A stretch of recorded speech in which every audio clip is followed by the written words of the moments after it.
Si queremos una lista de números, pues es tan simple como crear y agregamos los números que consideremos y sucesivamente. Tenemos una lista de números, lo comprobamos sencillo, imprimiéndola. Vemos el resultado y como ven, una lista de números sigue siendo lista, confirmamos su tipo y ahí ven una lista. Para que entiendan muy bien que prácticamente todo lo que manejamos en la programación son datos y cada dato se identifica con un tipo, por lo menos a alto y a bajo nivel también. ¿Qué es lo que quiero que vean? Nosotros hasta ahora para obtener números habíamos usado la función range, la de rango, que ya hemos visto un par de veces, ¿no? Entonces, por ejemplo, damos de cuenta que tenemos esta lista de números vacíos y que queremos poner aquí números pares. Para que lo hacíamos for número in range y le decimos hasta 100. Hacerlo hasta aquí para no hacer lo que teníamos que hacer. Número o el resto de 2 es 0. Sencillo. Ahora que queremos agregar ese número a la lista, perdón, números pares. Agregamos el número a la lista, que sería número. ¿Por qué? Porque ese número es par. Y si no, simplemente seguimos. Esperamos a que termine. Aquí pueden usar el else como para darle sentido a acostumbrarnos al uso del else, aunque el else no es muy común. Tampoco lo he visto yo que sea súper común en Python y menos en otros lenguajes. Pero digamos que lo hacemos como para confirmar que la lista, que el bucle for terminó bien, como ya les he explicado. Así que por ahora me está gustando usarlo por eso. Imprimir, en lugar de imprimirla así, la voy a imprimir con formato varias veces y nada.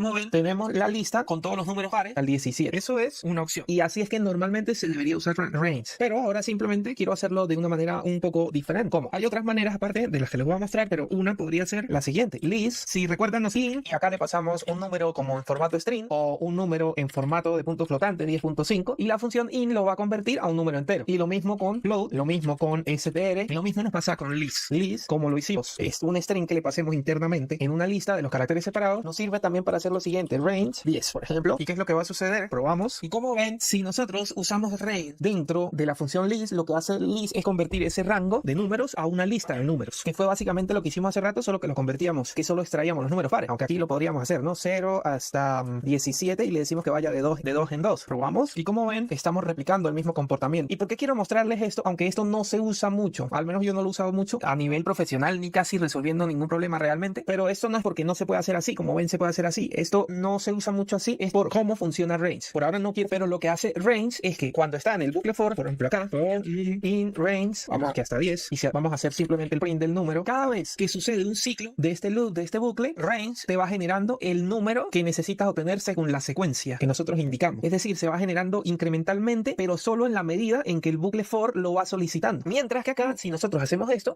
nosotros estamos forzando a generar absolutamente todos los números que estamos indicando en el rango para que puedan ser creados como una lista. ¿Cuál es el problema de eso? Con valores tan bajos no hay problema, o con programas sencillos que no requieren tener un performance muy alto o un rendimiento muy bueno. Pero en otro caso, esto lo que hace es que genera más uso de memoria del programa que estamos haciendo en Python, porque necesita acumular básicamente de golpe o casi instantáneamente todos los números que genera range, que en otro lugar los debería generar paso por paso a medida que el ciclo se ejecuta. Bien, llegamos a uno de los elementos más distintivos de Python versus otros lenguajes de programación, que son llamados compression list, o que en español podríamos interpretarlo como creación de listas de manera comprimida o resumida. Quiero mostrárselos con un ejemplo. Nosotros esto que vimos hace un momento, indicamos que no es la manera más correcta de hacerlo por temas de rendimiento, etcétera. ¿Cuál era la otra forma de hacerlo? Bueno, con el bucle, como ya lo vimos, así aquí hacíamos la comparación, que es none, para saber si es par, igual a 0, y lo imprimí. Por ahora, imprimimos, no, vamos a guardarlo en una lista. Voy a borrar esto todo, vamos en una lista, y lo que ya sabemos, números pares, append, none, y luego cuando termina el bucle, lo vamos a imprimir solo por efectos de saber qué es lo que estamos haciendo, ¿no?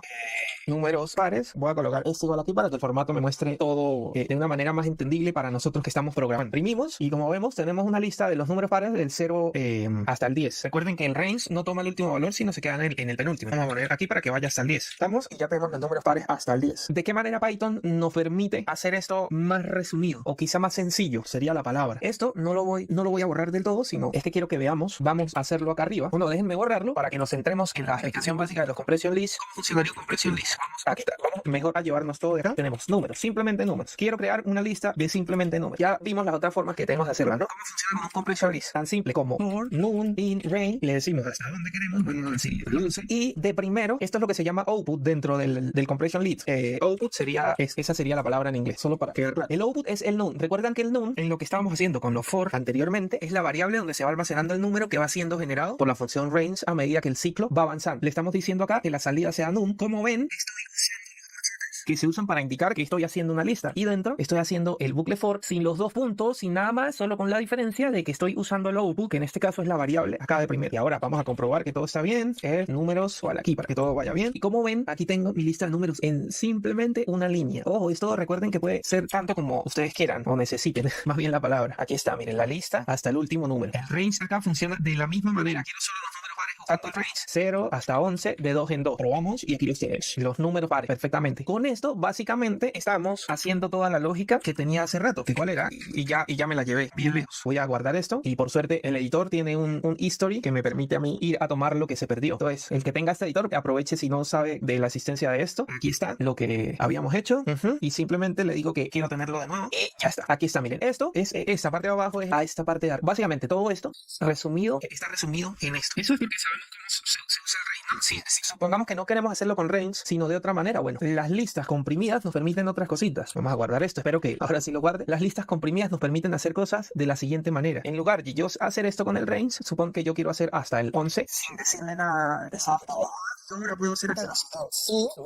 La misma lógica de la condición con la que evaluamos si un número era par, la podemos usar acá. 0, ejecutamos. Y como ven, tengo de nuevo solo los números pares. ¿Qué es lo que estoy haciendo aquí? Yo le estoy agregando a la sintaxis de la compression list, le estoy agregando una condición de filtro. Básicamente yo le estoy diciendo que el OD sea agregado a la lista si y solo si la condición de la derecha se cumple. Es decir, que el número sea par. Lo mismo, si quiero que solo el número sea impar, pues diferente. Probamos y aquí tenemos solo los números impares. De esta manera nosotros estamos filtrando elementos en una lista. Ahorita los vamos a ver con otros ejemplos. Eso es una opción y tenemos otra opción. Aquí simplemente, antes de explicar la otra opción, es que yo le estoy diciendo todo lo que no sea impar, en este caso, descártalo. Pero ¿qué pasa si yo no quiero descartar cosas, sino aplicar operaciones sobre eso o aplicar otro tipo de lógica? Vamos a hacer lo siguiente. Lo siguiente sería, y antes de ir a mostrarles lo siguiente, quiero que vean que acá, en este output, yo puedo aplicar operaciones. Si yo quiero multiplicar por 2 cada número, mostramos, y el resultado es todos los números multiplicados por 2. Agregamos aquí la condición para verificar que son números impares y sigue multiplicando la operación. Iba a decir funcionando la operación. Probamos y cada uno de los números impares está siendo multiplicado por 2. El 1 por 2, 2, el 3 por 2, 6, etcétera. Pueden aplicar operaciones. Ahora sí, y operaciones súper complejas y de todas las formas posibles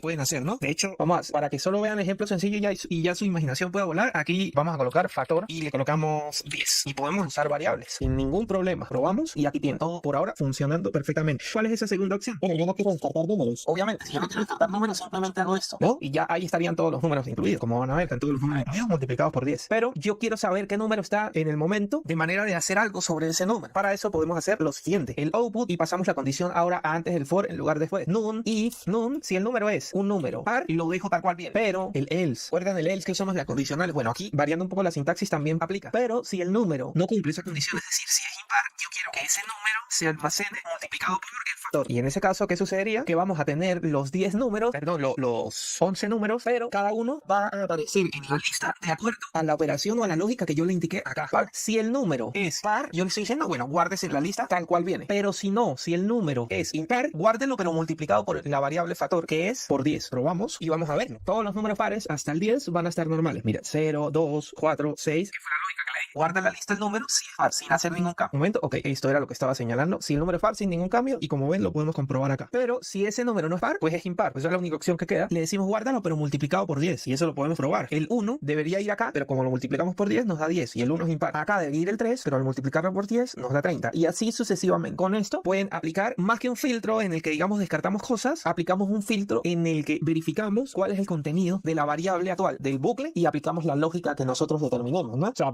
si yo quiero, puedo hacer esto, ¿no? Imprimo impar y listo. Probamos y como ven, en lugar de aparecer el número, aparece el string impar. Solo que como les expliqué al principio con las listas normalmente se usan para almacenar contenidos que estén bastante relacionados. Normalmente el mismo tipo de datos, etcétera. Probemos la compression list con string. Vamos a lo siguiente. Vamos a borrar todo esto. Este lo voy a dejar porque ahorita sustituimos la variable y nos ahorramos trabajo. Nombres.